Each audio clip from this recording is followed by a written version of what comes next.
appreciate everybody. You know what I'm saying? Make sure you be safe. Enjoy your day. Be productive. Love on your people, man. I just want to talk about a little overview of the Warriors and Memphis Grizzlies series. You feel me? Memphis is a good team. Like, you know what I'm saying? Don't get me wrong. I just think that they overachieved, and this team looks sort of like those teams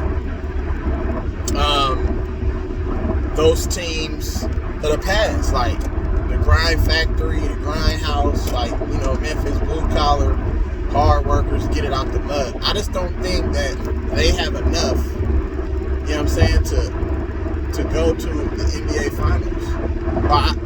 Let me put it this way, I just don't think they're ready yet. You know what I'm saying? They have been getting better and getting better and getting better. You feel what I'm saying? Ja Morant is an unbelievable talent. You know what I'm saying? Arguably the best point guard in the NBA. Arguably, you can make a case for him. You know what I'm saying? But he still has a lot of deficiencies, a lot of growing to do. He's still inexperienced. So, you know what I'm saying? He has to come back and work on his game. Like, you know what I'm saying? He has to develop kind of like how D Rose really developed his game. And when the game slows down, and, you know what I'm saying, your athleticism can't always carry you to a championship. You need to play smart. You need to play under control. You need to take good shots. You need to know when to get a good shot. Take exit 38. You know what I'm saying? And then you have to, you know, keep getting your teammates involved. But I just don't think that the teammates that he has, I don't think they're ready. They're real young. Yes, they have the size advantage on the Warriors, but the Warriors have more grit, more grind, more experience, in my opinion. You know what I'm saying? I think that will probably, you know, be the difference in the series. Because the Warriors, when you look at the Warriors, bro, and you look at Minnesota, see, D'Lo was a non-factor in the series. If D'Lo gave them anything other than what he did, then Minnesota wins that series. And we know that when you compare D'Lo to Steph, see, D'Lo doesn't really move. D'Lo is more ISO one-on-one, and he's not that quick and athletic to get by his defenders. But Curry can create separation in space with his ball handling and his quickness. You know what I'm saying? And be able to break the defense down, get to the rim, create shots for Clay, Poole, Wiggs, you know what I'm saying? And the rest of those guys, you know what I'm saying? And then you got a point forward like Draymond. See, this is where your experience and your basketball IQ really comes into play like a fourth series like this. You have to understand that this is not the regular season. You get what I'm saying? This ain't the regular season. So when you got motherfucking Memphis, they won the season series 3-1. Yeah, that's true. But we know that the Warriors really was coasting all season. They really didn't play the type of championship level basketball that they needed to play. And I think that they did that by design, because even though they did beat the Denver team out there, two superstars, the Warriors were playing the correct. They were playing Warrior style basketball. You get what I'm saying? So, ball movement, body movement, executing, playing great defense. You know what I'm saying? Making it tough on players. Like, you're not going to be able to stop the Joker. But the one thing that the Joker did do for Draymond was Draymond stated he made Draymond better. When you play against all elite talent, bro, and you're one of the best defenders, and that all elite talent still gets his numbers, that makes you better. You feel what I'm saying? So there's not going to be a low post presence equivalent to the Joker in this series. Memphis doesn't have a low post presence. You know what I'm saying? You can say that Steven Adams, he's an enforcer, he's a big, but he doesn't give you anything offensively, or he doesn't really give you anything defensively. Steven Adams doesn't average a lot of blocks. He's not a rim protector. Understand that a lot of times they pull Steven Adams away from the basket and he commits dumb fouls and he gets himself in foul trouble.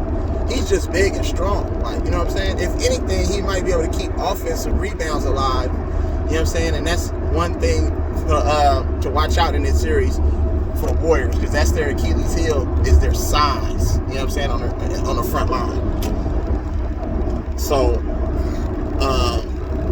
they're really going to have to really, like, a focal point and point of emphasis in this series. Take exit 50 for Airway Boulevard. I think that the Warriors are really going to have to focus on, don't focus on all these other players. Don't focus on Ja. Don't focus on motherfucking Desmond Bain. Don't focus on Dylan Brooks. Focus on Brandon Clark. That's their energy guy. He gets a lot of second chance and third chance possessions for the Grizzlies, which those second and third chance possessions turn into threes for Desmond Bain, Dylan Brooks. His name is Dylan Brooks, not Dillian. Dylan Brooks, and Dylan Brooks and fucking Trey Jones. Or is it Tyus Jones? Excuse me. Tyus Jones. You know what I'm saying? DeAnthony Melton and players like that.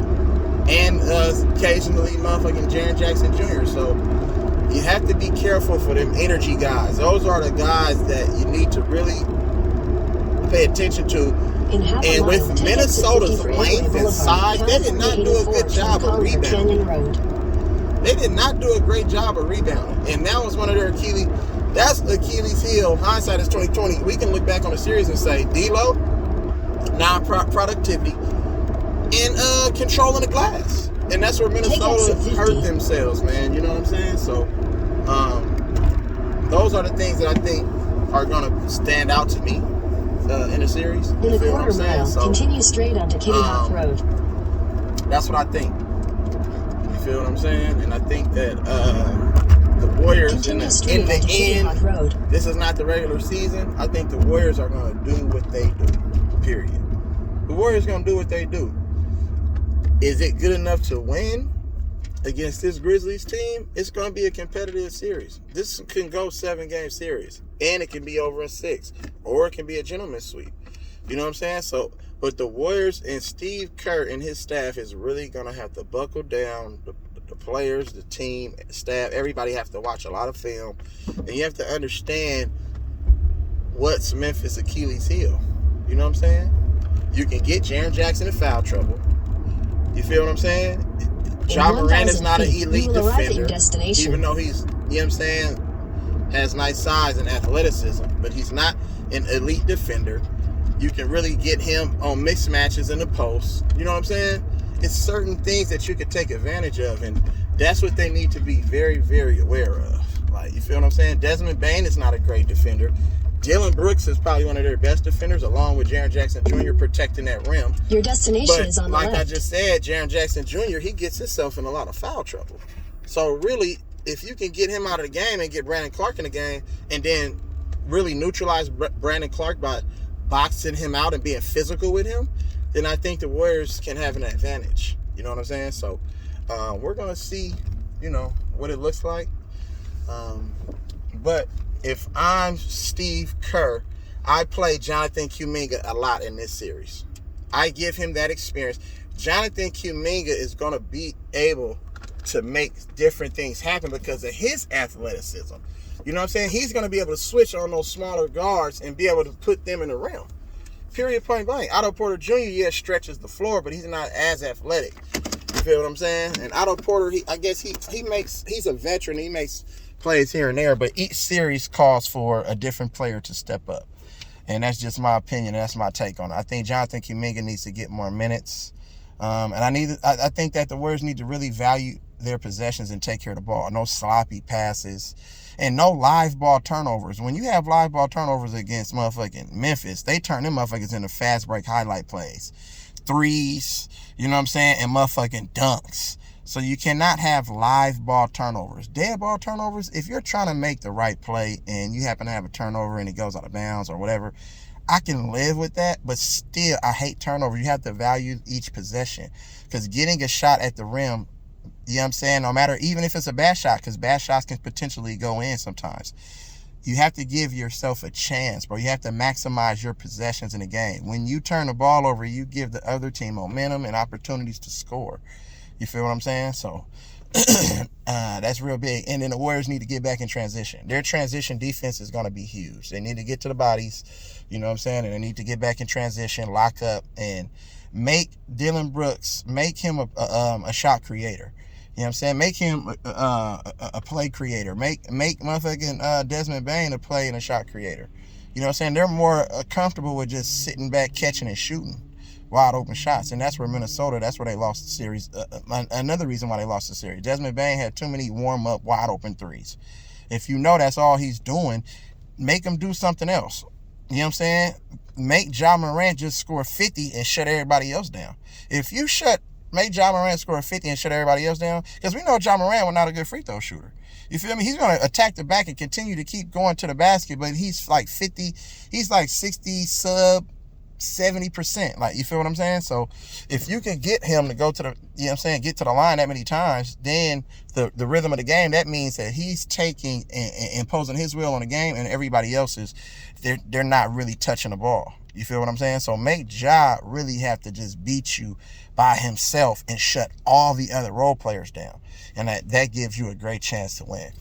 So let me know what y'all think, man. Like, share, subscribe. Real E-Leezy, man. I'm about to go get it in up in this gym. You feel me? Period. Point blank. Y'all know what I mean?